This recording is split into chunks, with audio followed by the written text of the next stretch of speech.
آزاد کشمیر میں ضمنی الیکشن جو کہ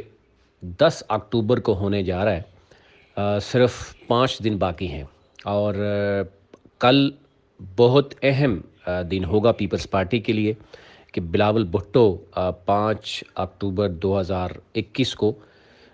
چڑھوئی کے مقام پر جو ہے وہ ایک بڑا کہا جا رہا ہے کہ جلسہ اس سے وہ خطاب کریں گے، اور یہ ڈو اور ڈائی کی سچویشن دیکھی جا رہی ہے پیپلز پارٹی اور پی ٹی آئی کی وہاں پر۔ اب یہ کہا جا رہا ہے کہ چودھری یاسین جو ہیں وہ ہر طرح سے کوشش کر رہے ہیں کہ وہ اپنی سیٹ یعنی اپنے جو ان کے صاحبزادے الیکشن لڑ رہے ہیں وہ برقرار رکھ سکیں۔ ان کے لیے جو ہے وہ اس عزت کا معاملہ بھی ہے، اور پھر ہم دیکھ رہے ہیں کہ 25 جولائی کے جو الیکشن ہے اس میں دو اموات ہوئی ہیں، وہ بھی ایک بہت بڑا سیٹ بیک ہوا ہے۔ وہ صورتحال ابھی بھی وہاں آزاد جمہور کشمیر کی عوام کے سامنے ہے کہ چودھری یاسین کے دونوں صاحبزادے ابھی تک جیل میں ہیں، اور چودھری یاسین جو ہے وہ خود عبوری ضمانت پر ہے۔ اب دیکھنا یہ ہوگا کہ الیکشن تک وہ عبوری ضمانت تک تو موجود ہیں، الیکشن میں وہ کامیابی حاصل کر پائیں گے یا نہیں کر پائیں گے۔ دوسری طرف پی ٹی آئی کے شوکت فرید وہ بھی پر امید ہیں، اور وہ بھی یہ سمجھتے ہیں کہ انہوں نے اپنے تحریک انصاف میں جو خامیاں تھیں گزشتہ 25 جولائی کے الیکشن میں، وہ انہوں نے جو ایک ویکیوم تھا اس کو فل کر لیا،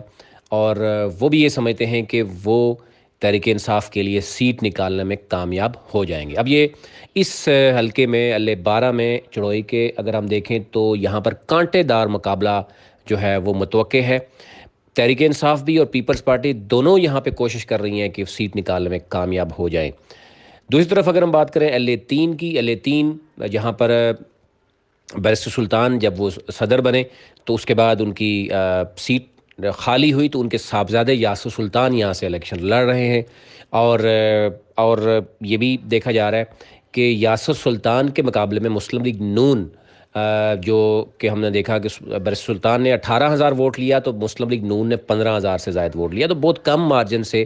بیرسٹر سلطان جیتنے میں کامیاب ہوئے۔ لیکن کیونکہ اب ضمنی الیکشن ہے، تحریک انصاف کی حکومت ہے، وہ زور یا وہ جو ایک ہم دیکھ رہے تھے اس وقت کیونکہ مسلم لیگ نون اقتدار میں تھی اس سے پہلے، اب وہ صورتحال نہیں ہے، اب اقتدار میں تحریک انصاف ہے، اور بہت سے چھوٹے چھوٹے گروپ جو بتایا جا رہا ہے کہ وہ گروپس جو ہے وہ سارے کے سارے گروپس جو ہے وہ تحریک انصاف کے ساتھ جوائن کر چکے ہیں، اور یوں مسلم لیگ نون کو وہاں پر مشکلات کا سامنا ہے۔ اور پیپلز پارٹی کی بات کریں تو پیپلز پارٹی نے پہلے بھی بہت کم ووٹ لیے تھے، اور اب کی بار بھی پیپلز پارٹی شاید اس مقابلے میں نہیں ہے، تو یوں مقابلہ اگر ہوگا تو پی ٹی آئی اور مسلم لیگ نون کا ہی ہوگا، لیکن مسلم لیگ پی ٹی آئی جو ہے یہاں پر واضح بڑھتری سے جو ہے وہ سیٹ نکالنے میں کامیاب ہوگی۔ اللہ 3 اور اللہ 12 کی بات کریں تو اصل مقابلہ جو نظر آ رہا ہے وہ 12 کا ہے، اور کل بلاول بھٹو جب ڈیفینیٹلی وہاں پر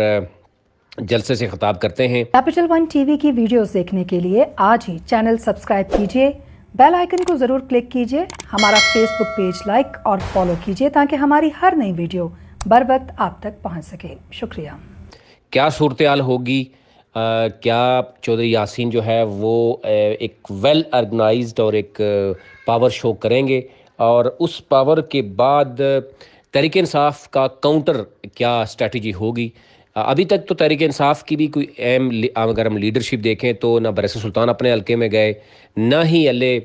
12 میں کوئی اس طرح کی ہمیں بڑی ایکٹیویٹی نظر آئی ہے۔ لیکن ہاں البتہ جوڑ توڑ کی بات ہم دیکھ رہے ہیں کہ کبھی کہا جاتا ہے کہ مسلم کانفرنس جو ہے وہ اس نے اتحاد کر لیا ہے، اور کبھی کہا جاتا ہے کہ منصف داد صاحب کے حوالے سے کہ وہ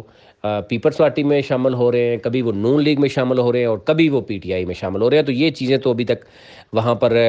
کلیئرٹی شاید اس طریقے سے نہیں ہے۔ تو اب دیکھنا یہ ہوگا کہ کل کے جلسے کے بعد کی صورتحال کیا ہوگی، بلاول بھٹو کو کیسے ویلکم کیا جائے گا، اور پیپلز پارٹی اور تحریک انصاف جو ہے وہ کس قدر 12 میں اللہ 12 میں مقابلہ جو ہے وہ کر پائیں گے، کیونکہ ڈیفینیٹلی وہاں پر ایک تو یہ ہے کہ پہلے جو ناخوشگوار واقعہ پیش آیا 25 جولائی کو، اس سے نمٹنے کے لیے الیکشن کمیشن بھی بارہا یہ کہہ چکا ہے کہ وہ اپنی تمام تیاریاں جو ہے وہ رکھے ہوئے ہے تاکہ کسی قسم کا مزید ناخوشگوار واقعہ جو ہے وہ پیش نہ آئے۔ کچھ ایریاز ایسے ہوتے ہیں جہاں پر روایتی طور پر سیاستدانوں کے درمیان جو ہے وہ بڑے پرانی جو ہے وہ رسا کشی چل رہی ہوتی ہے، جس کی وجہ سے کارکنان کے درمیان ہاتھا پائی کبھی کبھی جو ہے وہ گولیاں تک چل جاتی ہیں، اور یہ صورتحال بڑی گمبھیر صورتحال اختیار کر جاتی ہے۔ تو یہ صورتحال LA-12 کی جو ہے وہ کہا جا رہا ہے کہ وہاں پر کیونکہ مسلم لیگ نون ہو یا PTI ہو یا پیپلز پارٹی ہو، تینوں پولیٹیکل جو پارٹیز ہیں، تینوں کے جو نمائندے ہیں وہ وہاں پر اپنے اپنے ایک وہ قد کاٹ رکھتے ہیں، اپنا اثر و رسوخ اور ووٹ بینک رکھتے ہیں، اور اس لیے وہاں پر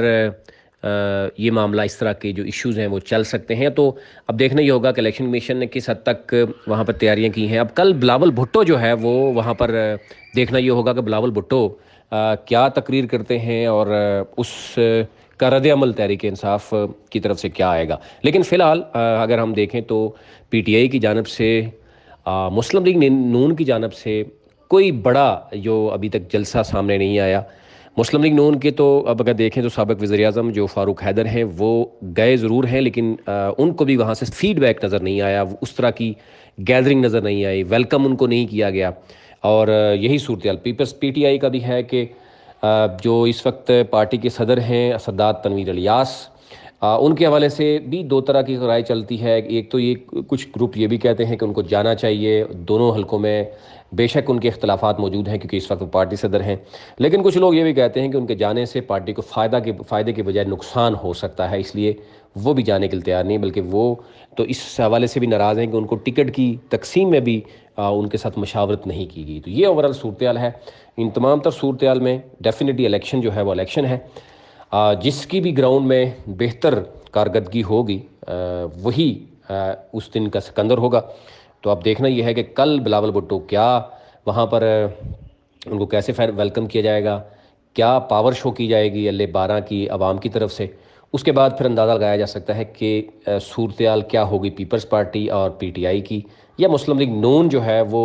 خاموشی سے کوئی بڑا سرپرائز دے سکتی ہے۔ تو یہ اوورال صورتحال تھی۔ بہت سے لوگ جاننا چاہ رہے تھے، لیکن ہم اوورال دیکھیں تو LA-3 کا اس طریقے سے شاید مقابلہ نہیں ہے، لیکن LA-12 جو ہے وہ اس میں ہمیں کانٹے دار مقابلہ جو ہے وہ متوقع نظر آ رہا ہے۔ Capital One TV کی ویڈیوز دیکھنے کے لیے آج ہی چینل سبسکرائب کیجئے، بیل آئیکن کو ضرور کلک کیجئے، ہمارا فیس بک پیج لائک اور فالو کیجئے تاکہ ہماری ہر نئی ویڈیو بر وقت آپ تک پہنچ سکے۔ شکریہ۔